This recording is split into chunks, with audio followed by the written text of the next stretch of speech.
Hi! So, company outing namin ngayon. Andito kami sa Puerto del Sol sa Bolinao. Second time ko na to kasi nakapunta na ako dito noong 2010 pa. Kasama ko naman yung mga sisters ko. So, parang marami nang nagbago since more than 10 years na nga yung last time na nandito ako. So, check natin kung ano yung makikita ninyo dito sa Puerto del Sol. So, ito yung entrance. Ito yung game room nila. So, ayan yung game room.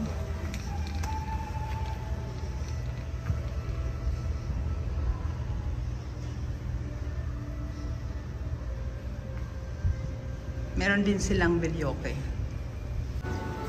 Ito yung mga lumang villas. Pero maganda naman dyan. Nasa dalawa yung beds. So, up to 4 persons.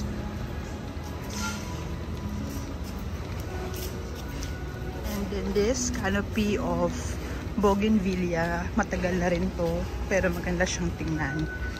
So, ayan. So, mansions pala ang tawag.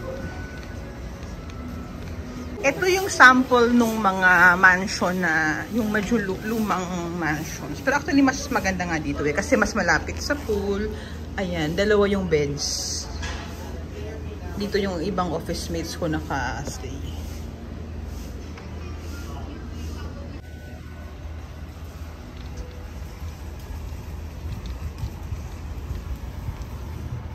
Ito yung main pool area. Meron din dyan jacuzzi, dyan sa gitna.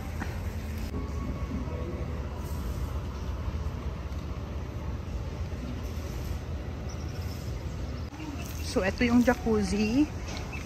Operating hours, 9 AM to 11 and then 6 PM to 8 PM. Dito naman yung mga kubo. Tapos yan yung beach. Let's check the beach.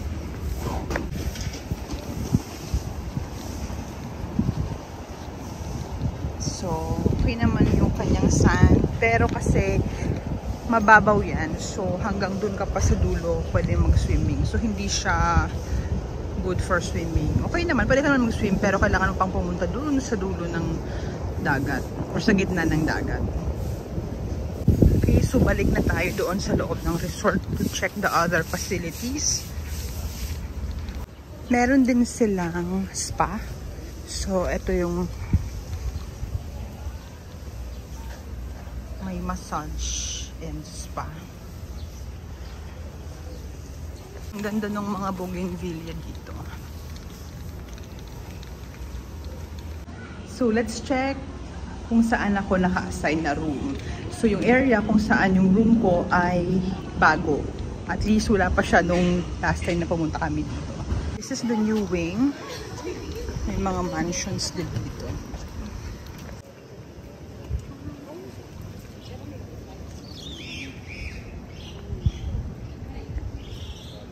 So, bago tong part na to, yung swimming pool, yung infinity pool, maganda siyang tingnan kasi infinity pool nga. So, kita yung dagat. Nandito ako inassign sa mansion 54. So, dyan.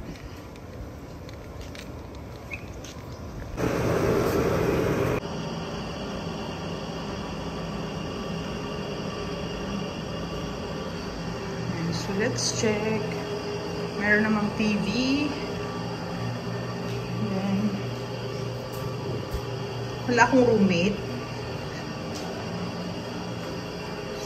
Meron namang siyang kettle, merong refrigerator, tapos yan, may cabinet. Let's check the bathroom. Ito yung bathroom, very spacious. Ayan, so may bidet naman. And then here, meron namang basic toiletries. And shower. Spacious yung bathroom niya. At pwede yung wheelchair.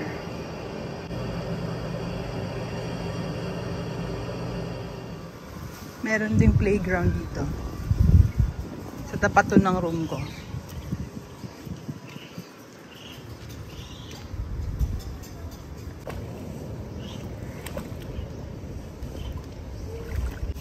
Marami ding mga lounge area. So, pwede kayong tumambay dito.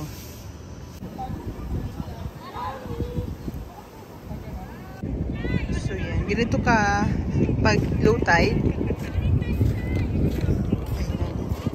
Napakalayo nung dagat. Nung start nung dagat.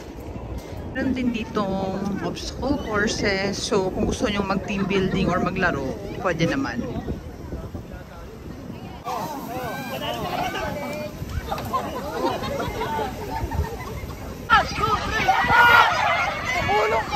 Lolo ka ba?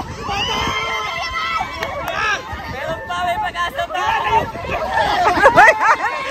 Yan. So, maganda naman yung sunset dito, pero hindi good for swimming. Ayan. So, maganda pa rin yung sunset dito. Hindi masyadong maganda yung beach or yung dagat to swim, pero maganda yung sunset.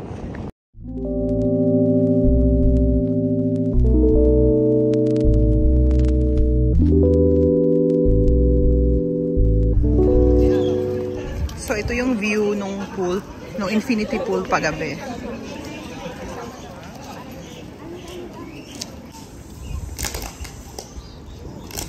Ito naman yung view doon sa main swimming pool. Ayan, yung jacuzzi naka-open na.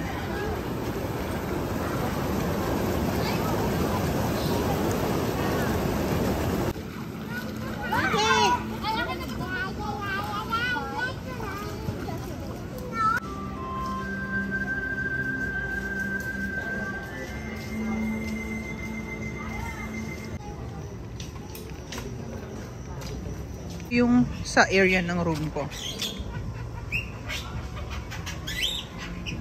Ayan. So, mag-dinner muna kami. Nag-avail kami ng buffet dinner dito sa Puerto del Sol. So, let's check.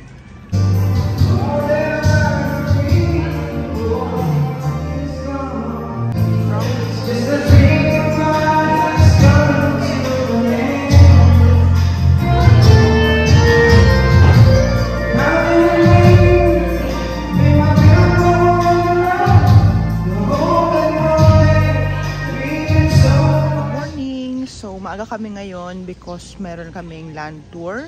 But before that, let's check kung ano yung makikita natin early morning dito sa Puerto del Sol.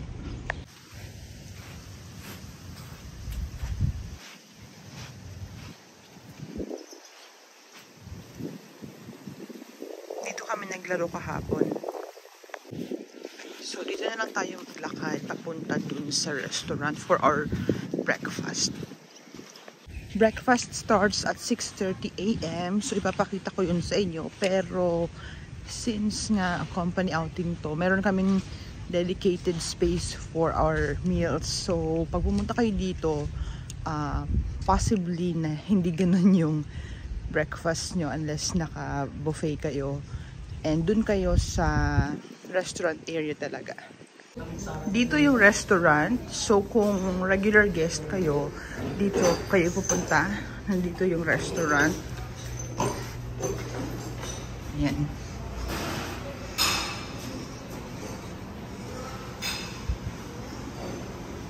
Tapos, dito nila sinaserve yung breakfast. May buffet din yata yung breakfast nung regular guests.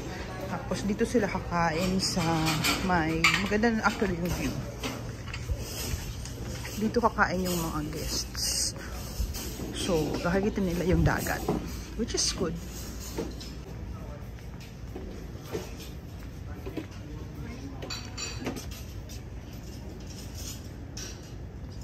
For our breakfast and dinner, bago pa kami pumunta dito, pinapili na kami ng set menu kung ano ang serve sa breakfast and dinner.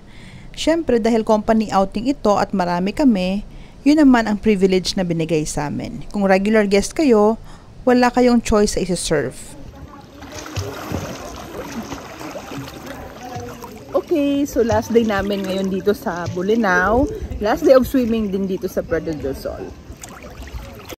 Bago kami mag-check out sa resort, syempre, sinulit namin ang pag-swimming at sinubukan din namin ang jacuzzi. Very relaxing. so we've come to the end of our vlog. Thank you very much for watching my vlog here in Bolinao, particularly in Puerto del Sol. So, is it worth driving from Manila to Puerto del Sol? Not if it's just one night. So, if you're going here, at least make it 2 nights.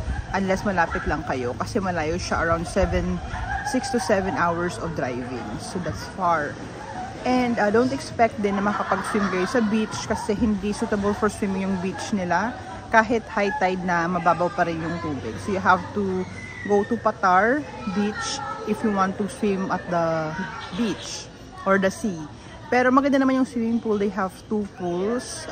Siguro ang konting issue ko lang, yung water sa sink at sa shower, masyado pang maalat, hindi pa na-desalinate.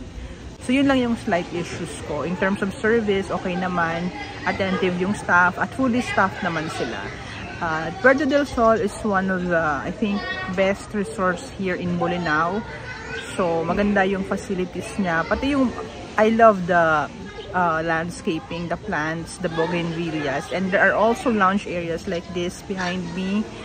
So, marami kayong pwedeng pagtambayan. So, thank you again. Thank you for watching this vlog and hope you like it. If you did, please don't forget to subscribe to my channel and like this video.